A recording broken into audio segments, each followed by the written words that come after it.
So students, I've already sent you the video regarding different parts of the flower. So this will be the continuation of after the parts of the flower. So in that particular video you have seen the different parts of the flower, 4 walls of the flower, namely calyx, corolla, androecium and gynoecium. Okay, I have explained you in detail about all these 4 parts. So next topic is your complete and incomplete flower. First let us come to what is complete flower. Complete flower means these are the flowers which have all the 4 walls.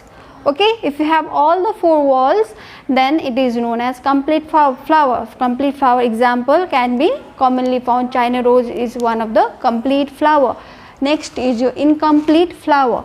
Incomplete flower means they don't have either of the 4 walls. Any one of the wall or any 2 walls, if it is missing, then it is known as incomplete flower. Do not confuse it with the imperfect flower. Okay, though they are similar, but imperfect flower means they lack either androecium or gynoecium. Either androecium or gynoecium, any one of them is present, that is known as imperfect flower. But in case of incomplete flower, even the non-essential part may be missing. Okay, like calyx and sepal might be missing in that particular flower. The flower of a fig is an example of a incomplete flower because they do not have petals or sepals. Okay, so understood what is complete and incomplete. Complete means all the 4 walls are present, and incomplete means either any one of those walls are missing. Next, coming to the essential and non-essential parts. What is essential part? Essential part are the reproductive part of a flower, like androecium and gynoecium comes under essential part of a flower. Okay, and another non-essential part. Non-essential part means your calyx, your corolla, all these are the non-essential part of the flower because they do not have important role to play in reproduction. Okay, so they do not take part in reproduction, but they help out to carry out the reproduction by either in case of petals by attracting the pollinating agents. Okay, but they do not forefront goes and play a part in reproductive process. So they are considered to be non-essential parts of a flower. Okay, calyx and corolla are the non-essential part of the flower. Now if you have a calyx, individually you can call it sepal, and corolla you can call it petal. If both the sepal and petal are non-green, okay, sepals are generally green in color and your petals are colorful, right? You can distinguish it that way. But if both the petal and sepal are non-distinguishable because they are of a same color, okay, they might be of a same color, they both are non-green.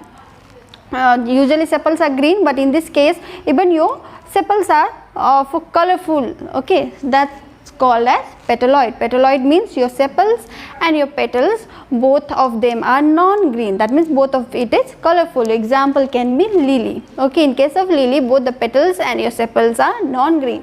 Now next is your sepaloid.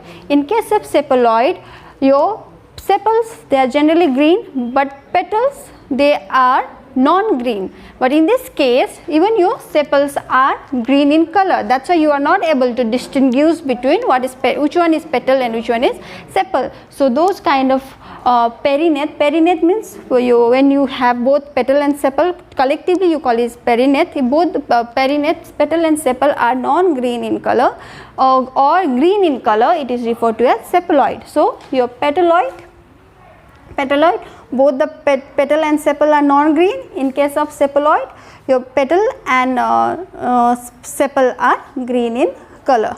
About bracts.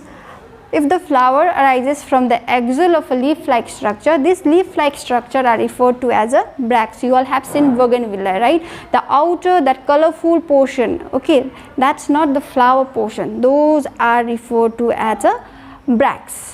Okay, bracts sometimes it can be like an ordinary leaf, green in color also, but in case of bougainvillea they are colorful, and inside that bracts you will have a small sized flower. Now next is nectaris. While we are small, what we used to do, we used to pluck the flower and then just take the suck that particular flower. We used to get a sweet taste from that particular flower. So that sweet taste is because of the nectar being produced in that flower, and this nectar are produced by a group of cells known as nectaries. These nectaries are either present on the base of the petal or it can be present at the base of the pistil. Okay. So this produces a sweet liquid like fluid. Okay. So what is this useful for? These are useful for attracting pollinating agents like birds and insect, because if they find the flower sweet, they will visit it again and again. So it helps in pollination process. So it helps in attracting the pollinating agents. Example is acacia is one of the flower which produces nectar. Nectar is a sweet thing, okay, which is produced by a group of cells known as nectaries. So in our next class we will be discussing in detail about male and female reproductive part of a flower.